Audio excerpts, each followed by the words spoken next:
Deanna, I'm going to make this pretty easy on the whole process, okay? What I want to do though first is to take the clicky copy and make sure you see this word that's right there and this X that's right there. Doing what I want to do, and I think this is going to really speed up the finish of this, because let me back off on this. Color range is useful. Using color range, and you'll know what I mean in a few minutes, is useful when the shapes that it's creating aren't real definitive. They're reflections, they're refractions. They could be a little bit here and a little bit there, and nobody would know the difference, right? It's not like it's engineered. Okay. But in order to do this properly, we have to get rid of the words so that when I color range, I don't pick up that image. Okay, because I don't want to pick up this OTOS here, if that's what it says. I don't want to pick that up. So we're going to duplicate the clicky copy. So you see how I did that, right? Okay. Using my lasso, I'm going to zoom in to this OTOS, and I'm just going to surround it with a lasso really fast. Sorry. I was outside blowing leaves, and some of them got in my throat. So now that I've surrounded that, I'm going to make sure I'm clicked on it, and I'm going to go to Edit, Fill with Content Aware. And now look at how that's more or less gotten rid of that. Now I'm going to repeat that process several times on different aspects of it. So take the lasso again. Let's surround this line. Now, Shift F5 is to bring up the Content Aware Fill part of it. See how this is on Content Aware?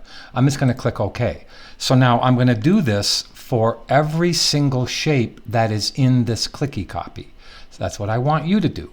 So I'm going to pause this after I go Shift F5, and I'm going to hit the return key, and you can see that line is gone. Okay, now let me deselect. I don't even care about the fact that refracted that line, because that looks natural. So let's now go to this little circle thing right here.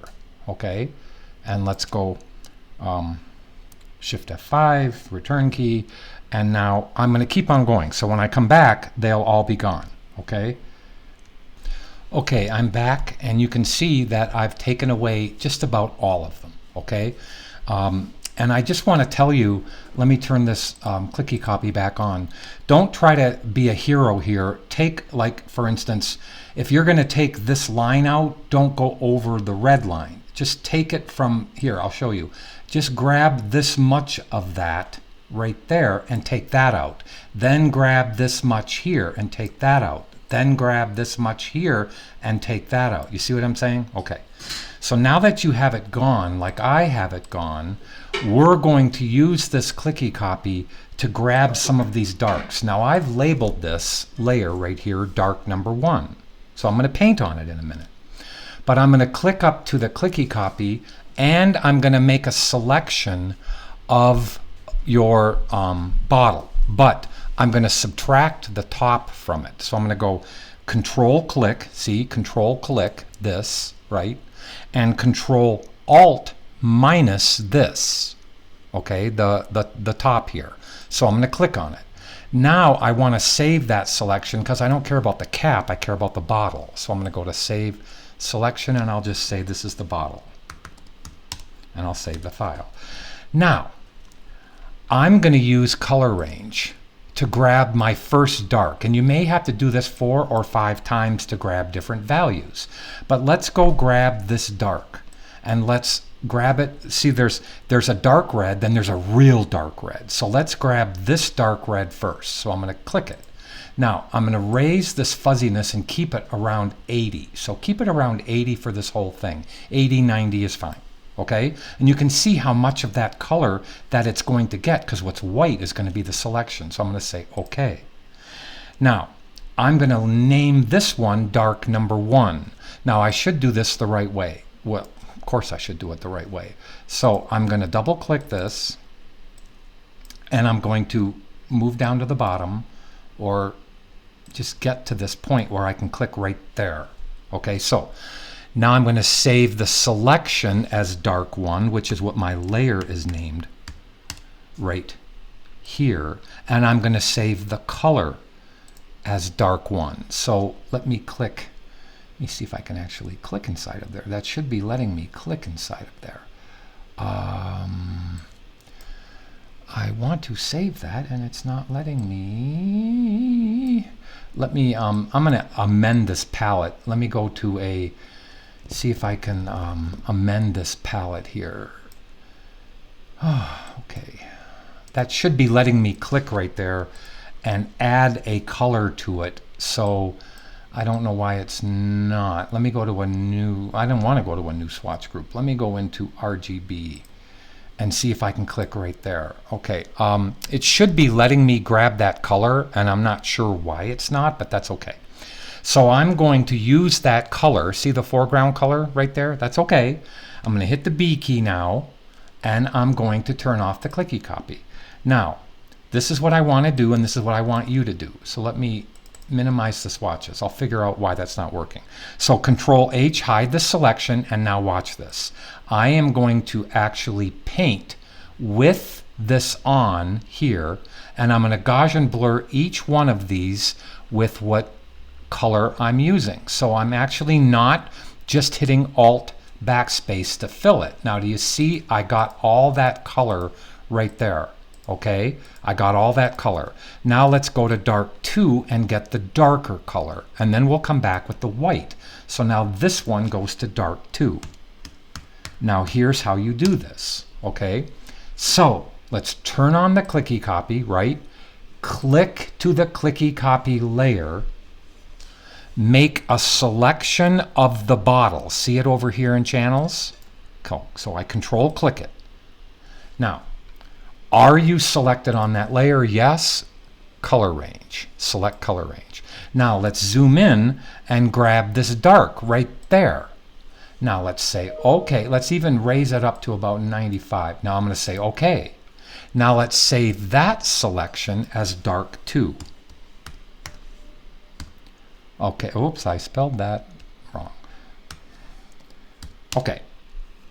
Now let's back off on the file so I can paint. Okay. Let's hit Control H so I don't have to see it, right?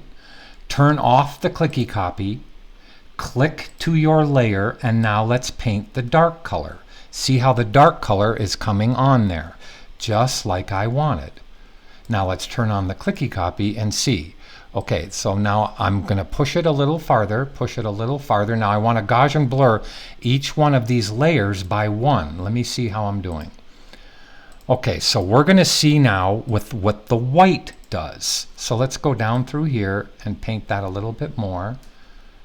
Okay, I'm just looking. I'm actually going to make a dark number 3 because I want this color, and I'll show you what color I'm talking about. So here's a dark number 3 layer. Okay. Let's make a selection of the bottle. Good. Turn on the clicky copy that we're using and click to it. Select color range. You may have to watch this a couple times. Let's go grab this color right there. Now I'm going to actually raise this up a little bit, even a lot, so I can get more of that dark that's right there. Yes, that's the one. That's the one that I want.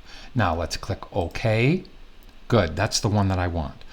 And so we're going to use that as dark number 3. So I click to the layer, right? Hit Control H. Let me zoom in a little closer. And now turn off the clicky copy. Am I clicked on the right layer? Yes. Let's now paint that. And that's the color that I was hoping to get. Now see how you don't have to actually draw all those shapes? Okay, that looks cool. Look at me turning this off and on. That looks gorgeous. Absolutely gorgeous. Now let's go get that white and see how you know what? I didn't actually paint that up here. I should have painted the whole bottle. There. Now I've got that dark value everywhere. All right. And let's now make a new layer and call it white. And white number 1. I don't know if there's going to be more than one white. So how do we do it again? We control click the bottle channel so that color range concentrates on that shape and we turn it on. Are we clicked to the clicky copy layer? Yes. Select color range.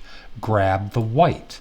Now, let's not go way up like that. Let's go to about, well, I'm going to keep it above 100, about 120. That's fine.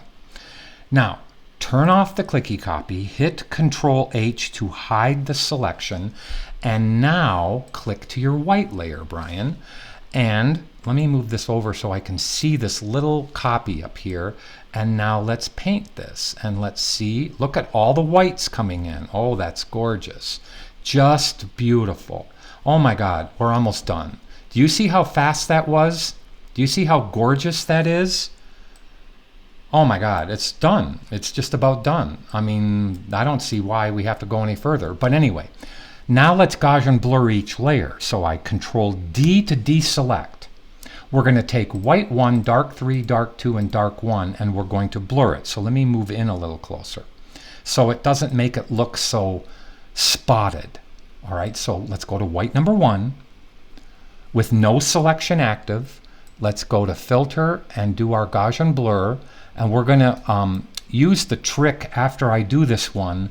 Let me move this over and I'll show you what I'm talking about. So let me hit preview. I got to move this out of the way. Let me hit preview and see that's perfect. So we're going to go to 3. I'm just going to go to 3 pixels. Cool. Very good. Now watch this. All I got to do is click dark 3's layer and go to Gaussian blur. See how cool that is? Go to dark 2's layer and go to Gaussian blur on top of the filter menu. Go to dark number 1 and go to Gaussian blur. And now we have that bottle. You know what? I didn't need to do the first one, so I'm going to Control Z back. Yeah, that looks good. That looks really good. So that's my advice to you. Let color range do this, and then you'll be done. I mean, it looks really pretty. You might have to watch this a couple of times to really get the feel.